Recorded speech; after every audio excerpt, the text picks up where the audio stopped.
आज का हमारा टॉपिक है ह्यूमन सर्कुलेटरी सिस्टम, जिसको हम ब्लड वस्कुलर सिस्टम भी कहते हैं। जिसका मेनली काम क्या है? ट्रांसपोर्ट करना गैसेस को और न्यूट्रिएंट्स को एंड हार्मोन्स को किसके पास? सेल्स के पास। और रिमूव करना वेस्ट प्रोडक्ट्स लाइक अपना कार्बन डाइऑक्साइड। ओके, अब हम डिस्कस करते हैं इसके कंपोनेंट की। मेनली तीन मेन कंपोनेंट है, ब्लड है, हार्ट एंड ब्लड वेसल्स है। ब्लड वेसल्स में मेनली आर्टरीज है, वेन्स एंड कैपिलरीज होते हैं। आर्टरीज क्या होती है? जो ऑक्सीजनेटेड ब्लड है ना, अपने हार्ट से उसको लेके जाती है अदर ऑर्गन्स के पास। ओके, एंड जो वेन्स है वो डीऑक्सीजनेटेड ब्लड लेके आती है हार्ट के पास।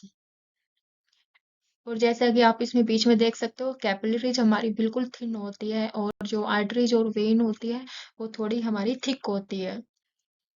अब बात करते हैं हम इसके स्ट्रक्चर ऑफ द हार्ट के बारे में। सबसे पहले डिस्कस करेंगे हम इसके जर्म लेयर की, जो कि कौन सी लेयर से बना है? ये मेसोडर्म। जर्म लेयर क्या होती है? जब गैस्ट्रुलेशन प्रोसेस हो रही हो तो तीन लेयर बनती है, एक्टोड्रम, मेसोड्रम एंड एंडोड्रम। जो वो मेसोड्रम लेयर होती है उसी से हमारा हार्ट बना है। ओके, अब सेकंड हम इसकी बात करते हैं लोकेशन की। लोकेशन इसकी है थोरेसिक कैविटी के। ओके, और ये बिटवीन टू लंग्स के बीच में सिचुएटेड है और स्लाइटली टिल्टेड है लेफ्ट साइड। ओके, इसका एवरेज वेट है मेल और फीमेल में अलग अलग है। मेल में इसका है 300 ग्राम और फीमेल में है इसका 250 ग्राम। इसकी कलर की बात करें तो रेडिश ब्राउन इसका कलर है। साइज की बात करें तो इसकी बंद मुट्ठी के जितना इसका साइज है। हाइट हाइट है अपना, वो सराउंडेड होता है एक पेरिकार्डियम मेम्ब्रेन की। और इसकी एवरेज हार्ट बीट होती है 72 बीट्स पर मिनट। अब हम डिस्कस करेंगे हार्ट के चैम्बर के बारे में। मेनली ह्यूमन हार्ट होता है वो 4 चैम्बर होता है। दो स्मॉल अपर चैम्बर होते हैं, दो लोअर लार्ज चैम्बर होते हैं। जो अपर चैम्बर होते हैं उसको एट्रिया या फिर एट्रियम कहेंगे, और जो लोअर लार्ज चैम्बर है उसको हम वेंट्रिकल कहेंगे। ओके, अगर एट्रिया राइट साइड प्रेजेंट है तो हम उसको राइट एट्रियम कहेंगे, अगर लेफ्ट साइड प्रेजेंट है तो हम उसको लेफ्ट एट्रियम कहेंगे। ऐसे ही वेंट्रिकल्स, अगर लेफ्ट साइड प्रेजेंट है तो उसको लेफ्ट वेंट्रिकल और राइट साइड प्रेजेंट है तो उसको हम राइट वेंट्रिकल्स कहेंगे। जैसा कि आप इस इमेज में देख सकते हो, ये हो गया अपना राइट एट्रियम, ये लेफ्ट एट्रियम, ये right ventricle and this is our left ventricle. अब डिस्कस करेंगे हम सेप्टम के बारे में। सेप्टम क्या होता है? जो इन एट्रियम और वेंट्रिकल्स को अलग अलग करे उसको हम कहते हैं सेप्टम्स। मीन्स आपको पता है कि जैसे एट्रियम और वेंट्रिकल्स इन सभी में ब्लड आएगा, अगर सेप्टम ना हो तो क्या होगा? मिक्स हो जाएगा सारा ब्लड। तो इस सारी मिक्सिंग को प्रिवेंट करता है हमारा सेप्टम। मेनली तीन सेप्टम प्रेजेंट होते हैं, inter atrial septum, interventricular septum, inter atrioventricular septum. Inter atrial septum present होगा अपना राइट एट्रियम और लेफ्ट एट्रियम के बीच में। मीन्स एट्रियम एट्रियम को जो अलग करे उसको इंटर एट्रियल सेप्टम कहेंगे, और इंटरवेंट्रिकुलर सेप्टम हाँ अपना प्रेजेंट होगा राइट वेंट्रिकल और लेफ्ट वेंट्रिकल के बीच में। और एट्रियो वेंट्रिक्यूलर सेप्टम प्रेजेंट होगा अपना एट्रियम और वेंट्रिकल्स के बीच में। जैसा कि आप इस इमेज में देख सकते हो, राइट एट्रियम और राइट वेंट्रिकल्स के बीच में जो सेप्टम प्रेजेंट है ये होता है atrio ventricular septum.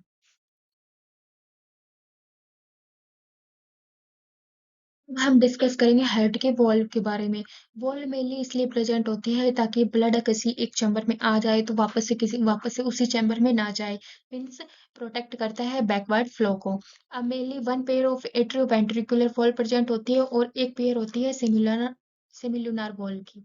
Okay, atrioventricular valve को हम एवी वॉल्व कहते हैं क्योंकि ये अपना प्रेजेंट होता है एट्रियम और वेंट्रिकल्स के बीच में। अगर वो राइट साइड प्रेजेंट है, जैसे कि इस राइट एट्रियम और राइट वेंट्रिकल्स के बीच में प्रेजेंट है, तो हम उसको ट्राइकस्पिड वॉल्व कहते हैं या फिर राइट एवी वॉल्व कहते हैं। अगर वो लेफ्ट एट्रियम और लेफ्ट वेंट्रिकल्स के बीच में प्रेजेंट है तो हम उसको बाइकस्पिड वॉल्व कहते हैं। ऐसे ही सेमिलुनार वॉल होते हैं। पहले दो वॉल होते हैं, pulmonary wall and erotic wall. जो राइट वेंट्रिकल और ये अपनी जो पल्मोनरी आर्टरी है इसके बीच में प्रेजेंट होता है उसको हम पल्मोनरी वॉल कहते हैं। जो लेफ्ट वेंट्रिकल और एरोटा के बीच में जो प्रेजेंट होता है उसको हम एरोटिक वॉल्व कहते हैं। अब हम डिस्कस करेंगे स्टेप्स इन सर्कुलेशन में। तो सबसे पहले आप इस इमेज को देखिए, ये हो गया superior vena cava and this is our inferior vena cava. Superior vena cava और इंफीरियर वेना केवा से ब्लड आएगा, वो भी कैसा? Deoxygenated blood. Superior vena cava से ब्लड आएगा अपने अपर बॉडी पार्ट से एंड इंफीरियर वेना केवा से ब्लड आएगा लोअर बॉडी पार्ट से। तो ये सारा का सारा ब्लड अपना राइट एट्रियम में आ जाएगा। राइट एट्रियम से ब्लड जाएगा राइट वेंट्रिकल में। राइट वेंट्रिकल से ब्लड जाएगा अपनी पल्मोनरी आर्टरी में। पल्मोनरी आर्टरी से ये सारा ब्लड डीऑक्सीजनेटेड ब्लड था, इसलिए इसको जाना होगा लंग्स के पास। लंग्स के पास इसका एक्सचेंज होगा, यहाँ पर CO2 और ऑक्सीजन का एक्सचेंज होता है। अब ऑक्सीजन ब्लड के पास आ जाएगी तो ब्लड हो जाएगा ऑक्सीजनेटेड। अब ये जो ऑक्सीजनेटेड ब्लड है ये पल्मोनरी वेन से होता हुआ वापस से हार्ट में आ जाएगा।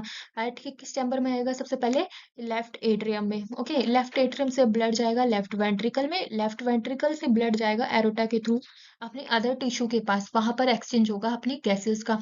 वहां पर ऑक्सीजन दे दी जाएगी और CO2 ले ली जाएगी। फिर वो CO2 जो डीऑक्सीजनेटेड ब्लड हो जाएगा, फिर वो वापस से सुपीरियर वेना केवा के थ्रू दोबारा से हार्ट के अंदर एंटर हो जाएगा और ये प्रोसेस चलती रहेगी।